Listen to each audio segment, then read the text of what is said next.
Hi, this should be another quick video marathon. So I want to talk about something that I've touched upon in previous videos about how the meaning creates the problem, how all this deprivation that we create creates the problem that we're in, but it makes the meaning of life. So I have mentioned this before in some other videos, some previous videos where I mentioned how obviously the meaning of life is obviously to create some kind of deprivation on this end. Obviously you need the deprivation first. Obviously we're going up and down this scale, and this relative scale, where obviously from different points of view and from your relative positions of your suffering and how you're feeling, and how we're going on this this relative scale from zero, which is the top. It doesn't matter, and the zero sum is obviously to the negative, but the zero sum that I want to explain is obviously we have to go to a negative. Obviously, that's the way the whole mechanism works. If you're moving on a scale, you obviously have to be negative to get to a positive. Obviously, to be in a better a relative position from a positive, you obviously have had to have been on a negative position before the positive, and obviously being a positive, you had to be in a negative position. You had to be in a positive position, obviously slowly. And I've done the slinky or the pulley example. Obviously, it's hard to pull out, or a BB gun. Sometimes when you're cranking up a BB gun, it's really hard near the end, but you get a more satisfying, more powerful shot, but you have to work harder for it. Any number of analogies you can use to explain this. Um, the meaning that creates the problem. Obviously, I mentioned that you need the deprivation to make the life game worth living. Obviously, without that, you're not feeling anything, and without feeling anything, you're a husk, and you're dead. If you're not feeling anything, obviously you're going to feel something. And depression, say, or melancholy, or despondency that you feel from not experiencing any kind of feeling is obviously a very painful feeling, and you're feeling something. You're just not feeling any kind of motivation, some kind of mechanism that pushes you forward. You're not feeling any kind of ego, some kind of a deprivation of ego. That's a good way to connect this video, and I think that's a good way to make this video different from the other ones, is that it's this ego thing. You have no ego drive. You have no ego push, and it's almost trying to weed you out from your ego push, and it's almost trying to, it's a weeding out mechanism. Depression, it's to prevent you, it's to make you stronger, make you feel like you're more, it's to build you up, and it's to build you up so you feel like you're big and strong the next day when you're not depressed, so you feel like it's a push out of some kind of negative, a push so strong that you end up propelling yourself further than, say, the average person. And that's why I would say depressed people or bipolar people obviously are more emotional. They're pushed forward. They do more extreme things, but obviously those extreme things can be driven to an extreme where it can end up getting them killed. So this meaning mechanism, back to the original point I want to make, but they're also more likely to get themselves out there. In that point about like the bipolar and things like that, depression, they're more likely to have promiscuous sex and do all kinds of things they'd regret. They don't have their inhibition, sort of like alcohol's an inhibition destroyer. So, sort of like having some kind of mental disorder like bipolar and something like that can obviously destroy any kind of mechanism that built up in you. Wow, I just had a thing of deja vu where I'm thinking, oh, I thought of this before. Anyway, yeah, this circumstance, obviously it's a mechanism. Like deja vu is a mechanism built in your mind. Obviously, it's something that's an internal mechanism based on a previous life. Obviously, in the same universe, keep on collapsing and exploding, collapsing. No, it's not that. As far as we all know, from all the proof that we have and all the reasonable proof and theories that we can conclusively recognize and look at from this point of view at this point, is that we're not doing anything, but it's an internal mechanism. I don't know exactly all the mechanisms of deja vu and things like that, these brain farts, but it's an internal mechanism. It's a brain thing, it's a memory thing, it's a perceptual thing that's happening. So back to the point I was saying about the meaning creates the purpose.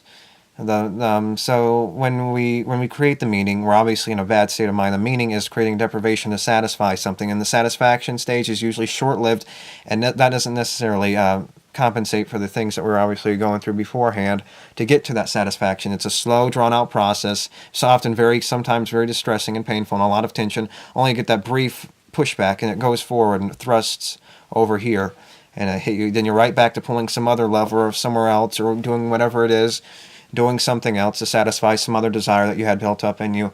So sometimes you could be pulling two at once. It just depends on how you look at it. Obviously, that doesn't necessarily explain away, but just the life game is doing this. It's doing this over and over again, or doing this over and over again. It doesn't. Either one would work. In, out, in to go out, out to go in, blah, blah, blah, blah, and so on and so forth. So you're going through pain. Obviously, the pain, the greater the pain, usually the better the gain, whatever you want to mean of that, or the greater the satisfaction, or the greater the process of satisfaction leading to the satisfaction itself. Satisfaction and not satisfied. Obviously, those are two polar things. You're either unsatisfied or you are satisfied. And the satisfaction you reach to get there obviously only matters before you reach the satisfaction. Once you reach the satisfaction, however you reach the satisfaction doesn't matter. It matters how, if you are satisfied, and that's the only mechanism, that's the simplistic mechanism that describes the reality we're in, and how there's no other way to view this reality that we're in, looking outside of a reality of ourselves.